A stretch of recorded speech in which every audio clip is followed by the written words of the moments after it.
Hi, my name's Gary Kenton, and I am a member of an organization called Concerned Citizens for Redistricting Reform. And we're going to spend a few minutes with you explaining why we got together as a group. There were individuals in Guilford County who felt like gerrymandering was a real problem, a real threat to democracy. The way our voting districts are drawn was preventing many people from really having a say in who gets elected. So we came together as a group, and we've been making basically this presentation all over Guilford County. My name is Zach Engel. Along with Gary, I'm a member of the group Concerned Citizens for Redistricting Reform. We typically like to start off by telling you a little bit about our backgrounds because we are a non-partisan group, which means that we're made up of both Republicans, Democrats, and Independents. And the way I've always explained it to folks is that growing up, when I registered to vote, when I turned 18, my family didn't take me to the DMV, they didn't take me to the post office. They called a guy named Hal Hefner, who was the Republican precinct committee man, and took me over to his house, and I filled out the voter registration form. And when I did that, I really only had one option on what selection I was going to tick. So for the time that I was in Indiana until I moved down to North Carolina, I was registered as a Republican, and now I'm an independent. And I'll let Gary explain his story. Right. Well, quite different. My mother was politically active when she was younger and worked for Adlai Stevenson, one of the great liberal icons of the 20th century. So I was brought up in a very different milieu than Zach. But we are committed to this idea that gerrymandering is a threat. And what we're going to do in the next few minutes is tell you a little bit about the history of partisan gerrymandering, the current situation, and some things we think that can be done to fix the problem. So let's talk a little bit about what gerrymandering is. I mean, it is, in the definition essentially is, it's the manipulation of electoral boundaries to get a certain result. And if you see in the presentation that we have on the screen today during certain parts when we're talking, you would often ask yourself, if you were in front of a psychologist, is it an election district or is it a Rorschach test? So we are looking to find a way to put some definition behind how we draw these districts to the benefit of our republic. And the interesting part about gerrymandering is that it is a sort of a uniquely American invention. When Benjamin Franklin left Independence Hall and was asked by a woman standing outside, what form of government do we have? He answered, "A republic, madam, if you can keep it." We have to remember that the only democratic really exercise that we have as citizens in the United States is in fact our elections, which is why it's so important to me that we find a way to make sure that they're free and fair, and that we're able to participate through a true republic model, which means a representative democracy. So if you look at sort of what the history of this is, there was a gentleman by the name of Elbridge Gerry who documented at least the first form of gerrymandering, which was a district he drew to get a state senate result, and it was essentially shaped like a salamander. There are a lot of funny little pictures on the internet of this, and it's sort of the first documented time in which this was done. And it was not as technical as it's done today, in the sense that they just sort of knew that if they drew these certain precincts together, that it would take the person that was currently there and simply make sure that they were not reelected. The way in which it's becomes sort of a science today is through two forms. One is called packing. And if you had an area such as Guilford County, you would know, for instance, that a certain maybe voting block in the center of the urban part of Greensboro, maybe the urban part of High Point, might vote a certain way versus the rural area might vote a different way. In the example that we're showing you here, we take parties out of it and look at just basically a yellow and a green party, okay? And in that you can see that about 40% is yellow and about 60% is green. Well, there's a way you could draw that, knowing that your districts have to be the same exact size of people, right? You can't have 10 in one and 30 in another. There's a way to draw that essentially that you could make it so that there are no districts for the yellow party, which again does not allow them to be represented. That is an example of cracking. Now, you could also take the yellow party and move them into maybe a single district or two districts within there, and that would be an example of packing them together. There are a lot of examples that you can look at that would illustrate this, but this is just our simple way of saying that you have two different results, and who draws the map has the power in choosing the ideology that might represent an area. So, yeah, the main point there is that the population remains stable, but how you draw the maps completely determines who will be probably elected in that district. So that's gerrymandering. So we're going to show you next two maps that make the point of why our group is nonpartisan.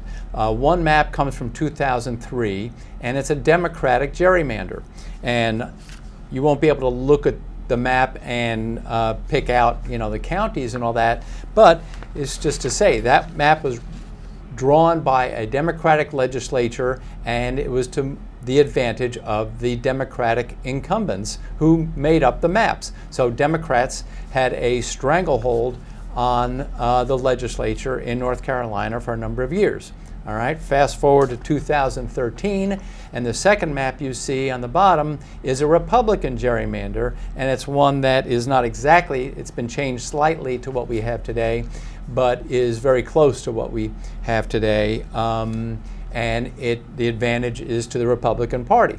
And unless these maps, and our point is that we don't want this to keep on going back and forth like a ping pong game between one party and the other. We want another process that will yield fair maps where both parties have a fair shot at getting their candidates elected. All right, so some of the main facts behind gerrymandering that we can share. One is it's been around for a number of years. Both parties are guilty of doing it. For 25 years, since the 1990s, in the North Carolina General Assembly, almost half the races have had only one candidate. So what does that tell you? It tells you that those are safe seats, that discourages competition, that people don't really have that much choice.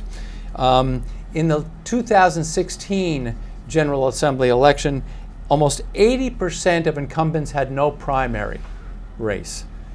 So as the primaries is where different parts, different viewpoints within a party may put up different candidates.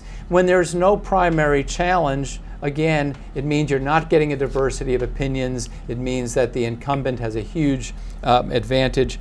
And then in 2016, 42% of the incumbents had no general election opponent. This is not what democracy is supposed to look like. We need more competition in that marketplace of ideas in order to make democracy the robust process it's supposed to be. So the saying that we come away with is that gerrymandering allows elected officials to choose their voters instead of voters choosing their elected officials as it is supposed to be. So I think the thing that we go to now and sort of consider is, if this has been going on for over 100 years, why do we need to change it now? And, it especially comes from the friends that I have that are on the more Republican side that say, we've been existing in this area where we've been gerrymandered out of having true representation in North Carolina for a long time by Democratic majorities. And the thing that I come back with them and talk to them about is that, to me, wrong is wrong regardless of who is in power. So when you look at this just sort of from a high level, the thing that Gary talked about with regards to safe seats. If we aren't having competitive elections and somebody is walking in knowing that it's whether it's a red district or a blue district or a purple district, knowing that they're going to get a result out of the primary or even before the primary, that's just, to me, on the face of it, in this country, wrong. A couple other things that we think about when we look at this is just the sheer amount of technology that is going into electioneering and elections today. If you go to the North Carolina State Board of Elections website today and were to look up, which you can do, your voter information, you would find a series of things about yourself that you may not know are publicly accessible. In addition to your name, your address, your party affiliation, your date of birth is there. Your gender is there, your ethnicity is there, and more importantly, every single election that you have voted in, whether you voted in a primary, what party primary you voted in, whether you voted in a general election, and whether you voted early or as absentee or on the day of. Now, when you think about the amount of things that we do today with data, having that accessible to you really would allow somebody to take a very simple modeling tool and put together within a certain degree, probably a 95% confidence level, an election result through a mapping process without a whole lot of technical knowledge. And to me, that is the danger that we have to our form of government today, is that if we allow this kind of tactic to go on, you're getting to the point where you can almost draw districts, precincts and districts down to street level and know that staying on one side of the street versus the other would yield the result that you're looking at. So, that part. The other piece, as we've all read about in the papers, has been the costly court battles that we and other states have fought, trying to challenge the feasibility or thought process, whether political gerrymandering is wrong or racial gerrymandering is wrong. These are dollars that could have spent in very many, a whole lot of other areas in our state and local governments. Also, and I don't know if you at home are looking and thinking about it, how many different voter ID cards have you gotten in the last 10 years? Is it 2? Is it 3? Some people, I think, have had 4. As these lawsuits have played out and they've had to send it back to the legislature or to, in Guilford County's case, the special master to draw different maps, necessitating them to send the information out.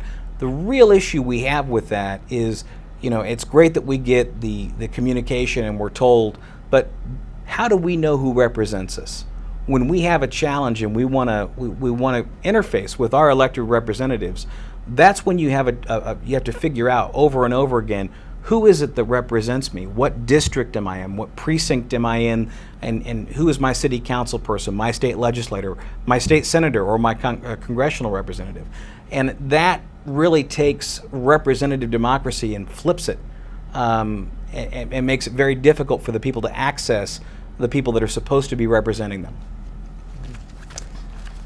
So we're going to show you a couple of maps that show how different states have gone about this. Every state is facing the same issue. The question is who draws the maps, and then who approves the maps. And states have gone about it in different ways. So these two different maps show you all over the country how different states have gone about it. 21 states have some form of non-partisan or bipartisan redistricting commission. In other words, it's not the legislators that are doing the work of drawing maps. It's a redistricting commission. In 13 states, those commissions draw and approve the maps. In other states, they may draw the maps, but the legislature still approves the maps. And these are points of legitimate disagreement in state legislatures and is being debated here in North Carolina today. But the takeaway for us is that we feel like an independent, bipartisan or nonpartisan commission should be in charge of this, not the people. I mean, it's a direct conflict of interest. If you're the person who is going to get elected or not elected, on the basis of the maps, then you shouldn't be in charge of drawing the maps. It seems pretty clear to us. We're going to talk a little bit about Virginia. So there are a couple of ways in which states have looked at in the past as they've run into challenges with redistricting.